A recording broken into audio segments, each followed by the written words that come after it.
8장부터 10장까지의 이 긴 단락 속에서 성도의 자유와 다른 지체들을 위한 그 자유의 포기라는 이런 흐름을 전하고 나서 이제 11장부터 고린도전서의 마지막 큰 맥락, 바로 공예배와 관련된 가르침들이 베풀어주고 있는 것을 보게 됩니다. 그리고 11장의 전반부는 바로 여자가 머리를 가리는 것과 관련된, 언제요? 공예배 때. 공예배 때. 우리는 그죠? 한 명만, 자매 한 명만 가리고 있어요. 그렇죠. 이런 것 하나, 그리고 이제 11장 후반부에는 성만찬과 관련된 그런 가르침, 그리고 뒤에는 이제 은사 문제, 이렇게 공예배와 관련되는 내용들을 좀 전하고 있는 것을 보게 됩니다. 일단 우리에게는 어떤 면에서는 굉장히 낯설어요. 제가 이제 이렇게 어렸을 때, 더 나이가 적었을 때 주일학교에서나 또 예배 때 모자를 쓰는 것에 대해서 이렇게 책망을 받았던 그런 일들이 있어요. 그런데 오늘날 그렇지 않죠? 그래서 이런 것들은 상당히 문화적인 요소가 있다는 것들을 좀 생각할 수 있습니다. 그런데 어떤 문화를요, 우리는 이 문화를 볼 때 잘 분별해야 되는 면이 있어요. 어떤 문화, 본문의 표현으로는 관례나 전통과 관련해서 그것은 특별히 어떤 교회 안의 어떤 전통이나 관례는 어떤 진리의 한 부분을 나타내는 측면이 있습니다.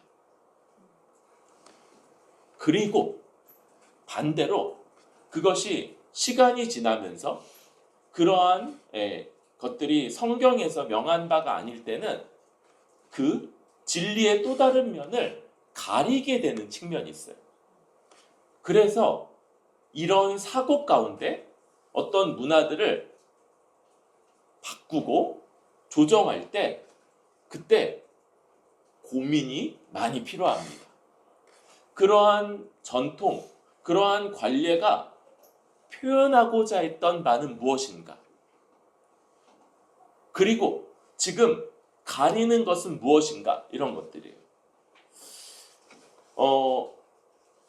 여러분, 오늘날 많은 교회들에서는 온라인 헌금을 하는 추세입니다.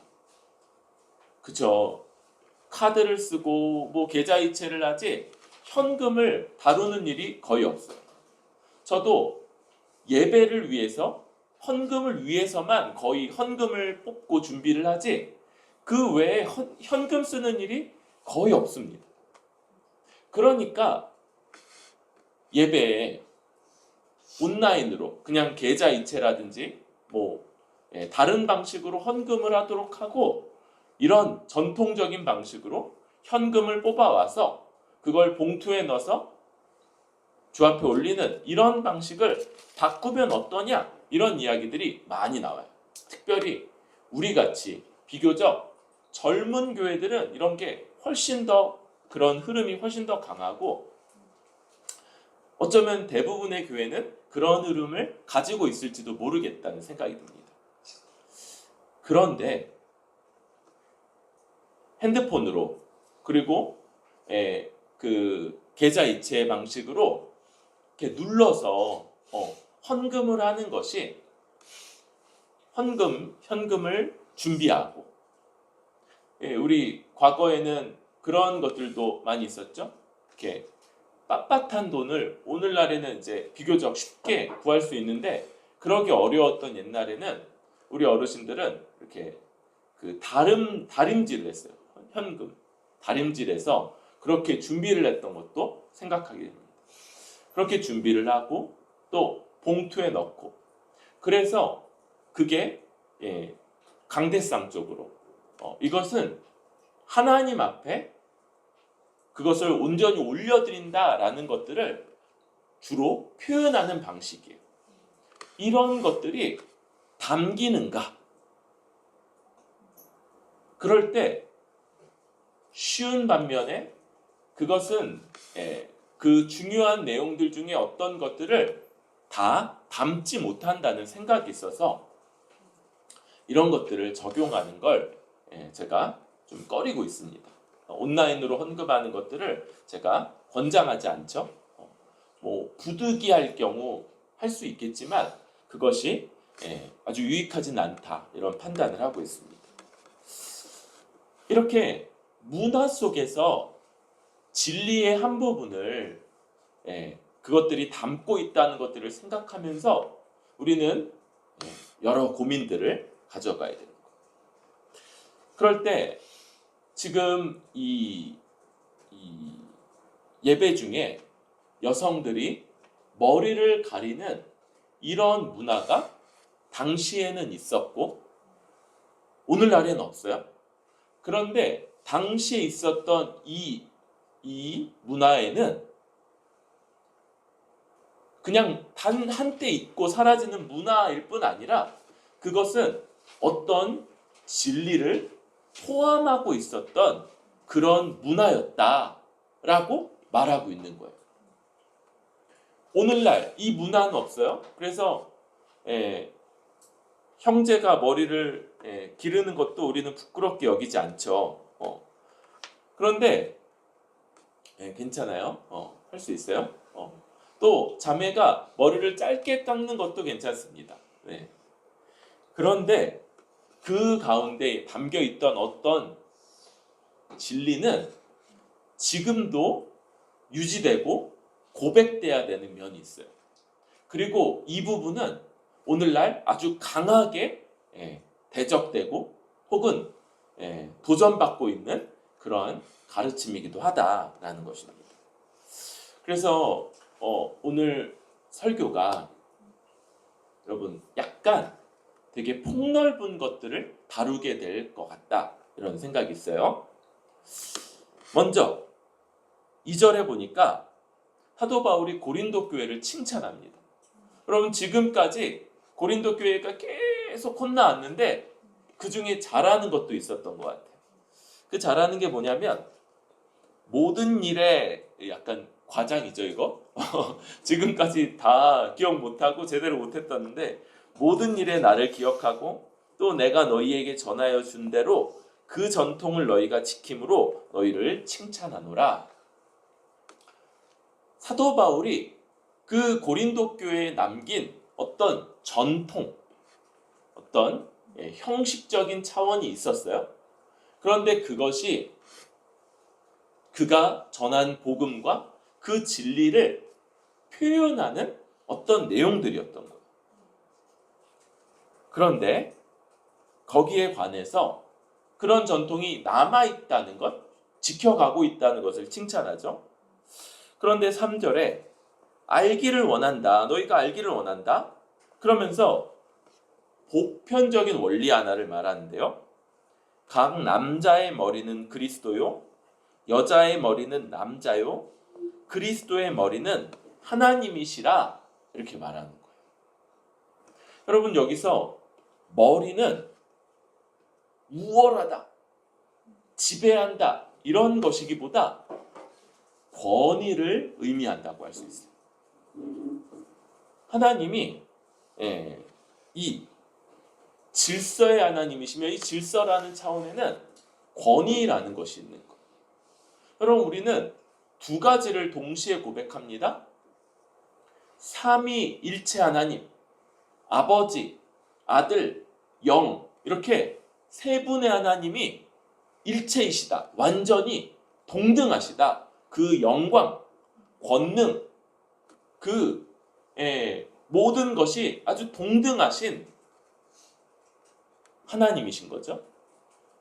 그런데 놀랍게도 이 동등함이 아들 하나님이 아버지 하나님의 권위를 인정하는 것과 배치되지 않는다는 것, 상충되지 않는다는 겁니다. 여러분, 아들 하나님은 하나님과 동등되신데도 놀랍게도 자기를 낮추시고 그 하나님의 뜻, 아버지 하나님의 뜻이 성취되는 일에 자신의 모든 것을 다 드리세요. 하나님의 영광을 버리고 사람이 되는 일부터 그 사람으로서도 가장 피하고 싶은 비참한 저주받는 죽음을 당하시는 것까지 하나님의 뜻을 성취하기 위해서 이것을 행하시고 자기를 내어주시는 분이라는 겁니다. 그런 면에서 그리스도의 머리, 그리스도가 어떤 권위 아래에 있는데 그것은 하나님 곧 아버지 하나님이시다, 이렇게 말하고 있는 거예요. 이런 질서가 하나님이 지으신 사람, 피조 세계에도 반영이 되어 있다는 거예요. 그래서 남자의 머리, 남자는 어떤 권위 아래에 있는데 바로 그리스도의 권위 아래에 있으며 여자는 남자의 권위 아래에 있다, 이렇게 성경이 말하고 있습니다. 그런데 이제 4절, 5절은 이 권위 아래에 있음에 대한 표현이 서로 남자, 여자가 서로 다르다, 이런 말을 하고 있어요. 4절에 남자가 머리에 무엇을 쓰고 기도나 예언을 하는 자, 여기서 기도나 예언은 배경이 뭐라고 그랬습니까? 공예배였어요. 우리가 지난 한 달 동안 했던 골방 기도 훈련에는 머리에 뭐 쓰고 기도하는 건 아무 문제가 아니었을 거예요. 물론 당시, 지금이야 그죠? 예배 때 뭘 쓰는 것도 우리가 그게 수치스럽다 이렇게 생각하지 않으니까. 그런데 공예배의 자리에서 그 앞에 나올 때 기도하고 예언하는 사람이 남자가 머리에 뭘 쓰면 그 머리를 욕되게 하는 것이다. 우리는 그런 생각을 잘 안 해요. 그런데 그리스도라는 권위 아래에 있다는 것을 그것이 부정한다든지 그게 그렇게 인정하지 않는 방식으로 이해가 된다는 거예요. 반대로 5절은 반대죠. 여자가 머리에 쓴 것을 벗고 기도하거나 예언하는 자는 그 머리를 욕되게 하는 것이니 이는 머리를 민 것과 다름이 없음이라. 그래서 여자가 공예배에서 기도하거나 예언을 할 때, 그럴 때 머리에 뭘 쓰지 않으면, 그러면 머리를 민 것과 다름이 없고 그것은 또다시 머리를 욕되게 하는 거예요. 여러분, 이게 좀 다르죠? 자기가 어떤 권위 아래 있다는 것을 나타내고 또 그것을 고백하는 방식이 다르고 그렇다는 거예요. 여러분, 특별히 이제 당시 문화 속에서 머리를 이렇게 뭘로 가린다라는 것, 이것은요 결혼한 사이에서 남편과 아내 사이에서 자신이 남편의 권위 아래 있다는 것을 나타내는 표시고 또 여성들에게 결혼했음을 나타내는 표시기도 했어요. 그러니까 결혼한 여자가 머리를 가리지 않는 것, 이게 남편에게 수치스러운 일이고 종종 결혼한 여자가 성적 유혹을 한다든지 아니면 다른 남자에게 남편이 없다는 그런 표시로 받아들여졌다는 것. 남편이 뻔히 있는데 남편이 없든지 혹은 다른 남자에게 성적 유혹을 한다든지 이런 것들로 받아들여지니까 그 남편을 아주 수치스럽게 하는 그런 일이 되었다는 것. 그래서 6절에 이렇게 말하죠. 여자가 머리를 가리지 않거든 깎을 것이요. 만일 깎거나 미는 것이 여자에게 부끄러움이 되거든 가릴지니라. 여러분, 이 깎거나 미는 것, 이것은 굉장히 수치스러운 일이었다고. 그러니까 가리라. 숄 같은 걸로 머리를 가리라는 거죠. 오늘날 이 그죠? 제가 천주교 예배를 잘 모르는데 천주교에서는 머리를 가리나요? 여성들이? 그렇죠? 예, 이걸 그대로 하죠. 예, 영화 같은 데서 본 것 같아요. 이렇게 머리에다가 쓰는 것을. 이런 것들이 우리에게는 그게 어떤 그냥 그 당시의 문화로서 여겨지는데 이제 로마 가톨릭 교회에서는 그걸 아직도 그대로 이제 받아들이고 있는 것이죠. 쭉 넘어가 보면 이제 7절부터 12절까지는 이것이 갖고 있는, 그리고 이렇게 전통을 무시함으로써 훼손하는 진리에 대해서 이야기를 합니다. 그럴 때 이 진리를 어떤 방식으로 이야기하냐면요. 먼저 창조 질서로 이야기하는 거예요. 창조 질서? 그런데 우리는 창조 질서를 이게 창조 질서니까 그대로 지켜라 이런 식으로 말하기가 어렵죠. 왜 어렵습니까? 바로 창조 질서가 그 이후에 아담과 하와가, 아담이 주 범인이죠. 왜냐하면 아담이 대표였기 때문이에요. 인류의 대표. 그래서 아담이 범죄한 그 일로 인해서 이 창조 질서가 굉장히 많이 왜곡되고 훼손되었고, 그것이 완전히 부정되지 않으므로 우리에게는 많은 부분이 왜곡과 또 이 질서가 많이 훼손된 상태로 그것을 잘 보지 못하는 그런 일들이에요. 그걸 염두해야만 합니다. 그래서 오늘날의 많은 문화가 또 많은 흐름들이 이것을 부정하거나 바꾸거나 시도하는데, 문제는 뭐라는 거예요? 이들은 이 질서가 이런 원리가 어디서부터 왔는지를 염두하지 않기 때문에 이 질서 자체를 다 버리는 그런 일들이 벌어진다는 거예요. 목욕물 물 버리다가 아기도 버린다는 말처럼, 그 가운데는 아주 소중한 아기도 담겨있는 목욕물인데 버려버리는 거죠. 함께. 그래서 우리는 어떻게 합니까?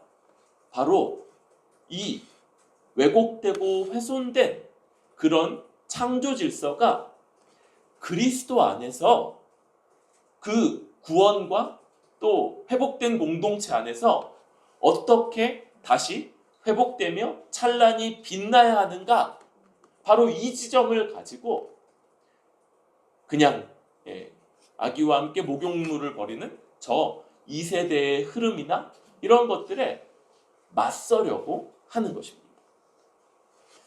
그러면서 이렇게 이야기하죠. 7절. 남자는 하나님의 형상과 영광이니 그 머리를 마땅히 가리지 않거니와 여자는 남자의 영광이니라. 그러면서 남자가 머리를 가리지 않는 것 바로 하나님의 형상과 영광이기 때문인데 여자는 남자의 영광이다 이렇게 이야기를 해요. 그래서 이 하나님의 형상과 영광을 남자가 반영하는 것으로 머리를 가리지 않고 여자는 남자의 영광으로서 그래서 머리를 가린다. 그러면서 그것을 창조 질서에서부터 그 원리를 설명하는 거예요. 8절. 남자가 여자에게서 난 것이 아니요 여자가 남자에게서 났으며. 여기 뭐 얘기하는 겁니까? 그쵸? 하나님이 아담과 여자를 동시에 지으신 것이 아니라 먼저 아담을 지으시고 아담을 재우고 그의 갈비뼈를 취해서 그것으로 여자를 만드신 것, 바로 거기에 이 이야기가 담겨 있는 거예요. 이것이 그냥 우발적인 사건이 아니라 하나님의 어떤 원리를 반영하는데 남자가 먼저 있고 그리고 여자가 있다. 이것이 일종의 권위를 나타낸다는 거예요. 계속되면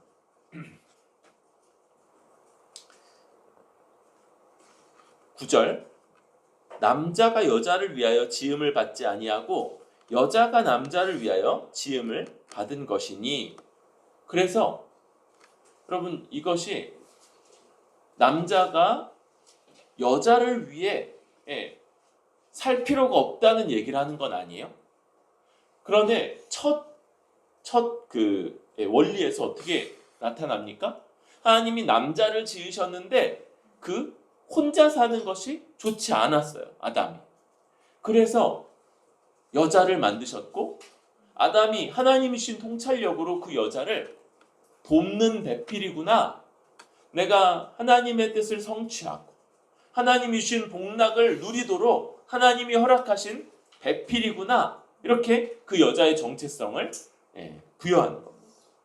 바로 이것이 여기 반영되어 있는 내용인 거예요. 그래서 남자를 위해 지음받은 것이 아니고 남자가 여자를 위해 지음받은 것이 아니고 여자가 남자를 위해 지음받은 것이다. 이렇게 얘기하고 있는 거예요. 그래서 그러므로 여자는 천사들로 말미암아 권세 아래 있는 표를 그 머리 위에 둘지니라. 그래서 권세 아래, 권위 아래 있다는 것을 그 머리 위에 두는데 그게 바로 무언가로 머리를 가리는 것이다. 이렇게 표현하고 있는 거예요. 그런데 천사들로 말미암아 이게 무슨 말인가 싶습니다. 천사들로 말미암아는 아마도 이 머리를 가리라고 하는 이 공적 예배와 관련되어 있을 거예요.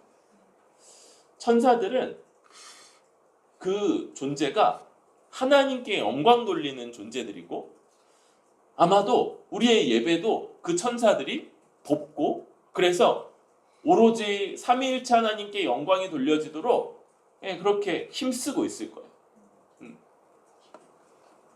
우리 이렇게 졸리신 분들은 어쩌면 천사들이 옆에서 이렇게 쿡쿡쿡 찌르고 있을 줄 일어나 이러면서 그런데 지금 이 맥락에서는 공예배의 질서가 흐트러지지 않고 하나님께 온전히 영광 돌려지도록 천사들이 돕는다는 맥락하에서 여자들은 머리에 뭘 두라 이렇게 이야기하고 있다. 그런데 이렇게만 이야기하는 것으로 끝나지 않고 뭘 얘기합니까? 10절, 12절, 11절, 12절. 그러나 주 안에는 남자 없이 여자만 있지 않고 여자 없이 남자만 있지 아니하니라. 여자가 남자에게서 난 것 같이 남자도 여자로 말미암아 났음이라. 그리고 모든 것은 하나님에게서 났느니라. 이렇게 말하면서 이 권위 아래 있다. 남자의 권위 아래 여자가 있다. 남편의 권위 아래 아내가 있다. 이런 것들이 이 둘이 상호 보완적인 존재이며 또한 동등한 존재라는 것을 훼손하는 것은 아니다라는 걸 말하고 있어요. 여러분, 여자에게서 엄마에게서 태어나지 않은 남자가 어디 있습니까? 심지어는 예수님조차도 그쵸? 예수님은 육신의 아빠는 안 계세요. 그쵸? 자연적인 출생으로 아버지는 안 계세요.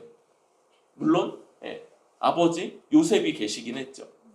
그런데 그에게 마저도 자연적인 어머니는 계신 거예요. 어머니가 10달 동안 배가 불러서 그 배에서 태어나시게 됐으니까 그리고 남자 없이 여자 없고 여자 없이 남자 없다. 그쵸? 이 둘은 상호 보완적인 관계고 서로 동등한 관계라는 것. 이것이 이 권위 아래 있다는 게 이걸 부정하는 것은 아니다. 그래서 이렇게 이야기하죠. 13절부터 너희는 스스로 판단하라. 이것은 판단해야 되는 그런 내용이에요.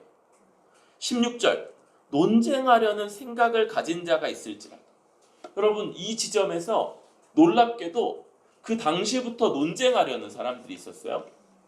오늘날 여러 교회들 안에서 이런 논쟁이 교회가 분열하는 원인이 되고요. 또 다른 어떤 이슈가 교회가 분열하는 원인이 됩니다. 정치적인 문제. 여러분 제가 알아요. 우리 안에는 이렇게 지금의 야당 민주당 쪽을 지지하는 분들도 있고 지금의 여당 국민의힘 쪽을 지지하는 분들도 있어요. 우리는 그래요. 그런데 이것을 교회 안에서 이슈로 가져오시면 안 됩니다. 왜 그러냐면 지금의 여당이 모든 것을 다 잘못하는 게 아니고 모든 것을 다 잘하는 것도 아니고요. 지금의 야당이 모든 것을 다 잘못하는 것도 아니고 모든 것을 다 잘하기 때문도 아니에요. 또 다른 이슈가 있죠. 뭐니까? 여성 운동, 여성 페미니즘이라고 하는 이 여성주의 운동 이런 것들이 이슈가 되죠. 또 하나 동성애 이런 것들 이슈가 되는데 여러분 이것으로 교회 안에 가져오셔서 이걸로 분열의 원인이 될 만큼 그렇게 되면 안 돼요. 여러분 우리는요 뭡니까? 종이나 자유인이나 남자나 여자나 헬라인이나 이방인이나 그리스도 안에서 하나 된 존재 그게 교회인데 어떤 이슈들 그래서 이거 다른 생각 가진 사람은 내가 상종도 할 수 없어. 여러분 그러는 게 어디 있어? 헬라인 이방인이 그렇게 대적하고 반목하고 서로 원수지간이었던 자들이 이제 우리 하나다. 우리 한 몸이다. 우리 함께하는 사람들이다. 이렇게 서로 받았던 것이 교회인데 그런 정치적인 혹은 사회적인 어떤 이슈가 교회를 분열케 한다면 그 얘기는 교회 안에서 꺼내면 안 되는 거예요. 이야기할 수 있겠죠? 그러나 분열케 할 만큼 중대한 사안으로는 결코 다루면 안 된다는 겁니다. 이런 맥락. 근데 당시에도 논쟁하려는 사람들이 있었던 거예요. 그래서 뭐예요? 아마도 주로는 이 문제에 관련돼서는 여성들이었을 거예요. 어떤 여성들이 이 예배 가운데, 공예배 가운데 일부러 머리에 뭔가를 쓰지 않고 나와서 대표 기도를 한다든지 혹은 예언을 한다든지 이런 방식으로 왜 우리가 꼭 그렇게 해야 되냐? 우리도 동등하지 않냐? 우리에게도 그리스도 안에서 다 자유가 있지 않냐? 이런 맥락하에서 그렇게 논쟁을 시도했고 그랬던 것 같아요. 그럴 때 사도 바울이 어떻게 답합니까? 우리에게나 바울이 그렇게 가르친 적이 없다는 거예요. 또 하나님의 모든 교회에는 하나님의 교회, 그렇죠? 그런데 각 지역에 있는 어떤 교회에도 그런 관례가 없다. 그런 전통이나 그런 흐름, 그런 것들이 제정된 적이 없다. 이렇게 답하고 있는 거예요. 여러분 우리가 뿌리 깊은 교회가 왜 뿌리 깊은 교회입니까? 보통 뿌리 깊은 그러면 뿌리 깊은 악, 뿌리 깊은 죄, 뿌리 깊은 관습 이렇게 나쁜 쪽으로 이야기도 많이 되는데 우리 그거 아니죠? 우리 이 시대에 교회가 복음주의, 특별히 신복음주의라고 하는 이 흐름들이 뿌리를 잃어버렸다는 거예요. 이 뿌리는 원래 2000년 동안 교회가 지켜오던 건데 중세 로마 카톨릭의 1000년 동안 많이 잊혀졌던 것들이 바로 종교개혁자들을 통해서 다시 발굴된 그것이고 바로 말씀의 권위 이런 것들이며 그 말씀이 다시 반영된 전통인 것이죠. 그래서 우리는 이 종교개혁 이후 500년간의 교회가 어떤 흐름들을 밟아왔는지 이런 것들을 잘 아는 것이 필요하고 그 가운데 우리가 깊이 뿌리고 내리고 있다. 그리고 그렇게 뿌리 내려야만 교회가 이 현대의 여러 가지 이슈들, 논란들 혹은 그런 흐름들에 흔들리지 않을 수 있다는 이게 우리인 거죠. 그래서 우리 자녀들 같은 경우에는 이렇게 소율이 문답 열심히 공부하고 이제 2권 중에 3권을 어제 끝냈어요. 책을 1권 끝냈습니다. 그렇죠? 그리고 이제 2번째 책을 애들이 이제 책 한 권 끝나가지고 방학 안 하냐고 그래서 제가 과감하게 6일간의 방학을 선포해줬습니다. 6일 동안 방학할 거예요. 6일 동안 그 책 꺼내지도 말도록 하세요. 그리고 이제 학원 이렇게 공부하면 되고, 그래서 상권에서 우리가 믿어야 될 바 이거 배웠고, 이제 하나님이 요구하시는 행해야 될 바 요거 학원에서 배우게 됩니다. 이런 것들 언제 제정됐다고요? 1646년. 그러니까 500년 된 것들을 배워가고 있는 거예요. 우리 자녀들부터. 그쵸? 뿐만 아니라 우리 교회는 이제 조만간에 또 우리 교회가 어떤 기초 위에 서 있는지 종교개혁 이후 500년 역사 강의를 또 한 번 듣게 되겠죠. 이런 것들이 이제 우리의 흐름이다 얘기할 수 있을 것 같아요. 그럴 때 여러분 먼저 우리는 오늘날 이 여성 운동, 여성 해방 운동 이런 것들이 어떤 뿌리를 두고 있는지를 좀, 뿌리가 또 나오죠. 생각을 좀 하게 돼요. 여러분 이것은요, 왜곡된 가부장적 질서에 도전하는 그런 운동이었다고 할 수 있어요. 그렇죠? 이 가정이 이렇게 많이 왜곡됐죠. 남편에게 권위가 있는데 어떤 식으로 많이 행사됐습니까?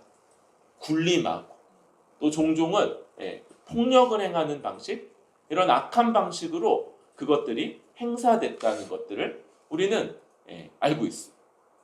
그리고 그 가운데 아내가 많이 그 짐을, 가정을 유지하는 짐을 많이 져왔습니다.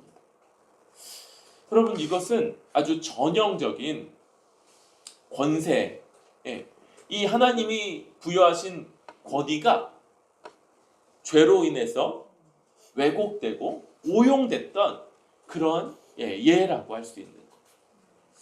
그것만이 아니죠. 여러분 이 세상의 모든 질서들, 가정만 아니라 직장과 세상에서, 사회에서, 모든 관계 속에서 이 질서는 왜곡돼서 군림하고, 윗사람은 군림하고 아랫사람을 억압하고 압제하고 착취하는 방식으로 이 사회의 질서가 그런 방식으로 이어져 왔던 거예요.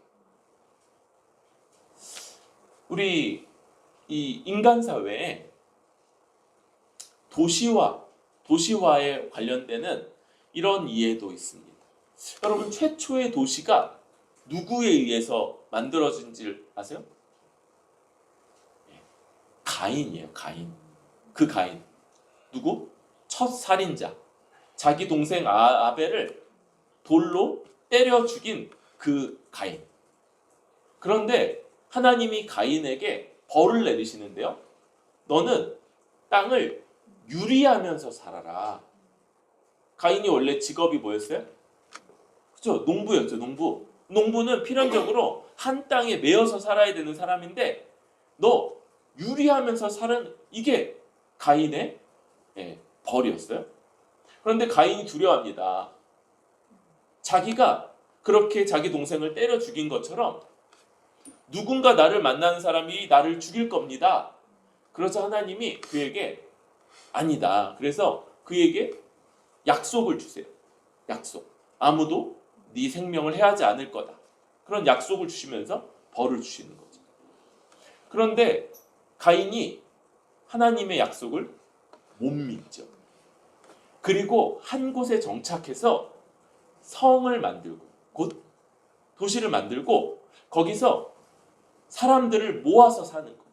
정착 생활을 하고, 이것 자체가 하나님의 이 처벌을 거부하는 행위면서 사람들을 모아서 그 위에 군림하는 방식으로 자기의 안전, 자기의 평강, 자기의 부, 이런 것들을 추구하는 방식, 이게 최초의 도시라고 그렇게 비판합니다.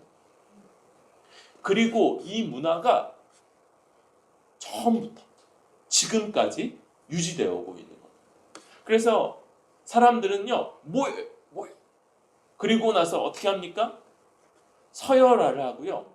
윗사람은 아랫사람을 잘 보살피고 권위를 행사해서 그를 돌보며 위해 주는 것이 아니라 권위를 부당하게 행사하고 오용하고 압제하고 착취하고 그리고 그들로 말미암아 자기의 안녕을 추구하는데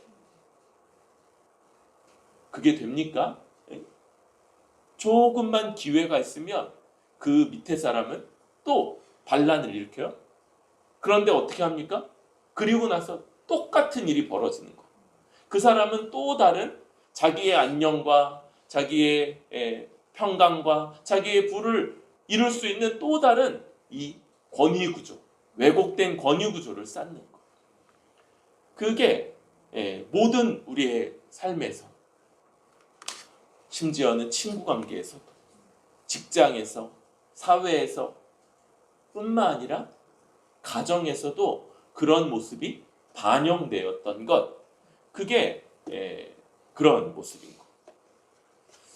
그런데 그 가운데 왜곡되고 오용되고 남용되었는데 여전히 하나님의 진리의 한 부분을 담고 있는 겁니다. 그게 뭡니까? 하나님이 질서의 하나님이시며 권위를 부여하심으로써 그 일을 이루신다는 거예요.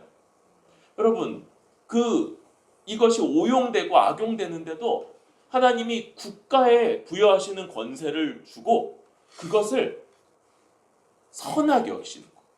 오용되고 악용되는 게 선하다는 게 아니고 그 권세가 유지되고 지켜지는 것을 선하다고 여기시는 거예요. 로마서에서 사도 바울이 세속 권세에 복종하라고 명해요. 신자들에게. 그런데 그때 세속 권세는 뭡니까? 전제 군주제. 로마 황제가 지 마음대로 하고 그래서 자기가 아무나 마음에 드는 여자가 있으면 남편 있으면 뺏고 반항하면 죽이고 막 이러고 있는 그런 전제 군주제인데도 뭐보다? 무정부 상태보다 그게 더 낫다고 하나님이 판단하시는 거예요. 이것을 가정에 대입해 본다면 역기능적을 가정을 경험한 그런 분들이 이제 여기도 계시죠? 그런데 그 가정이 완전히 해체되는 것, 그 권위 구조가 완전히 해체되는 것보다 하나님이 아마도 그것이 역기능적일지라도 하나님이 그것을 기뻐하시지 않겠지만 그럼에도 그런 구조가 유지되고 그 가운데 다음 세대들, 자녀들이 양육되는 것을 하나님이 기쁘시게 여길 거라는 걸 우리가 생각할 수 있는 거예요. 그래서 우리 고린도전서 7장에서 뭐 얘기했습니까? 믿지 않는 배우자가 함께 살고자 하거든 헤어지지 말고 살아라. 여러분, 그 사람이 믿지 않는데 그 세상의 흐름에 그대로 절여져 있는 그 흐름에 그대로 살아가는 사람일 거 아니에요. 그가 뭐 괜찮겠습니까? 아닐 거예요. 뭐 남자라면 많이들 술 퍼마실 거고, 그쵸? 바깥에서 뭐 여러 일들을 저지르고 다니겠죠. 그런데도 그래도 헤어지기 싫어하면 그 가정을 유지하라는 게 사도 바울의 권면이었잖아요. 그런데 이제 오늘날 여성운동, 여성해방운동은 아마도 제가 잘은 몰라요. 그런데 이런 선한 것들이나 하나님이 그 가운데 유지하시는 어떤 진리들까지 그것들을 인정하지 않은 채 종종 이런 것들의 목표가 가정의 해체라고까지 그렇게 두는 걸로 알고 있어요. 여러분, 이 가정이라는 것, 근데 이게 대단한 모순인 거죠. 어떤 사람도 이런 가정, 곧 남편과 아내, 그 가운데서 태어나는 태어나지 않는 사람이 없는데 그것을 해체하는 것을 목표로 둔다는 것, 이게 대단한 이제 어떤 모순적인 것인데 그럼에도 그렇게 둔다는 걸로 알고 있습니다. 그러나 이것은 질서와 하나님이 창조 때 부여하신 창조 질서, 그런데 범죄와 타락으로 인해서 왜곡되고 오용되고 남용되는 이러한 모습들을 잘 분별하지 못합니다. 여러분, 그러면 이런 것들이 오늘날 우리에게는 어떻게 됩니까? 이것이 바로 고린도전서에서 여러 번 우리가 나누었던 바이고 다른 성경들에서도 말하는 바이죠. 우리 디모데전서 5장에서 뭐라고 했냐면, 4장이죠. 뭐라고 했냐면 금식 이런 것들, 혹은 결혼을 금하는 것, 부부관계를 금하는 것, 이런 것들이 사탄의 가르침, 악한 영들의 가르침이라고 이야기를 했어요. 그러면서 뭐라고 합니까? 피조물들 다 선한 것이다. 이것 기도와 말씀과 기도로 거룩해진다, 이런 얘기를 하는 거죠. 여러분, 이 말씀과 기도가 그냥 말씀 한 구절 읽고 기도하면 되는 게 아니라고 했어요.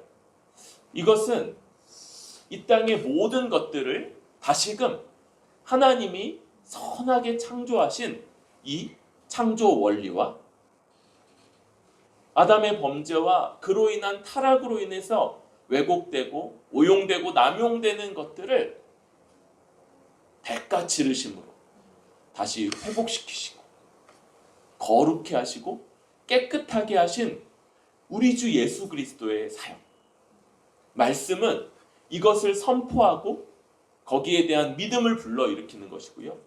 기도는 이것을 믿는 자가 하나님께 감사하면서 그리스도 안에서 다시 회복되고 주어진 이것들을 감사히 받는 것이다, 이렇게 말씀드렸습니다. 우리는 바로 이 하나님이 남자와 여자 사이에 혹은 남편과 아내 사이에 부여하신 이 권위 구조에 대해서 삼위일체 하나님 안에도, 이 동등하신 하나님 안에도 이 권위가 주어져 있었고, 하나님이 이것을 반영하시면서 피조세계와 또 가정을 만드셨다는 것을 인정하고, 그것이 하나님의 선한 뜻이다라는 것들을 우리는 기억해야 되고, 그런데 어떻습니까? 이것은 오용되고 남용되어 왔다는 거예요. 먼저는 이 일에 우리 남성들이 또는 남편들이 이런 일들의 주체가 많이 되어 있었어요. 그래서 지금 이렇게 어떤 면에서 오늘날의 이제 한국 사회는 여성들의 이 목소리, 특별히 가정 안에서는 여성들의 입김이 되게 센 것 같아요. 이것들을 우리가 잘 이렇게 선하게 받아야 되고, 그럼에도 불구하고 남성들이 주께서 허락하신 권위로 가정을 이끌어가고 선하게 주의 뜻을 더 따를 수 있도록, 더 거룩하게 될 수 있도록 그렇게 나아가는 것에 있어서 이 권위 사용을 멈추면 안 되겠다.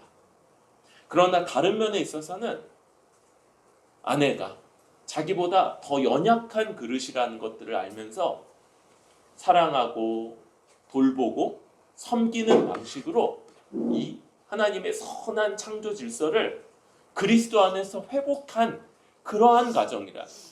그래서 아름답고 또 빛나는 그런 가정들로서 회복되는 것, 이것이 우리의 사명이겠다, 이렇게 말할 수 있겠습니다. 특별히 예배 가운데는, 여러분, 예배가 하나님의 이런 창조 질서를 잘 드러내는 그런 때인 것이죠. 그래서 이 질서에 도전하거나 훼손하는 그런 것들을 잘 분별해내야 될 거예요. 예배 중에 여러분 예배의 많은 요소들 역시도 종교개혁 때 로마 가톨릭 1000년 동안 훼손되고 왜곡되었던 많은 것들을 종교개혁 때 회복해냈죠. 그것도 여러 단계들이 있었다고 그랬어요. 한꺼번에 확 회복된 것이 아니라 그것들을 회복하기 위해서 애썼던 여러분들에 의해서 여러 논의들 그 가운데 회복되어 온 것이.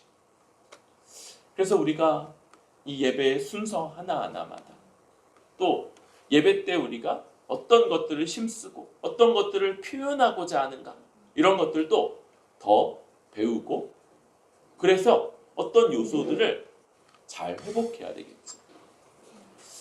우리 이제 다음 주일에는 성찬식이 있습니다. 여러분 성찬식은요 예배에 있어서 심지어는 기독교인의 삶에 있어서 가장 중요한 것이라고도 할 수 있어요. 그런데 현대 교회 안에서 그 중요성, 그 가치가 거의 인정되지 않는 그거 없어도 뭐 다음에 하지 뭐 아무런 문제가 없다고 여기는 그런 사람들이 참 많이 있는 그런 안타까움이 있죠. 우리가 이 성찬에 있어서도 그 의미를 잘 회복하고 되살려야 되고요. 우리 이 내용들 계속해서 하고 있지만 다음 주에 또 하겠죠? 아니, 다음 주가 되겠네요. 또 하겠지만 그럼에도 불구하고 더 풍성하게 그래서 우리가 어떤 분들이 이 성찬을 자주 안 드리는 이유가 그 의미가 이렇게 너무 자주 되면서 그게 일상화되고 그 거룩한 의미가 약화될까 봐서 두려워서 그렇게 하는 분들이 있어요. 우리는 자주 드리면서 그러나 그 의미를 더 깊이 알므로써 이 성찬을 굳게 붙잡을 수 있어야 할 것 같습니다. 오늘 이 전체 내용에서 한 부분을 좀 다루게 됐어요. 다음 주에 이 부분을 한 번 더 말씀으로 다루게 될 것 같습니다. 우리 이 말씀을 따라서 하나님의 선한 창조 원리, 질서가 우리 삶에 또 예배 가운데 부여되어 있음을 아는 자. 그러나 죄와 타락의 영향이 아주 파괴적이었죠. 그래서 이 모든 것들을 휩쓸었던 이것들이 우리 가운데 있음을 알고 그리스도 안에서 그리스도가 십자가 사역을 통해서 회복한 그 원리들 그것으로 다시금 이 모든 것들을 회복해내기 위해서 애쓰는 그런 뿌리 깊은 교회 될 수 있기를 소망합니다.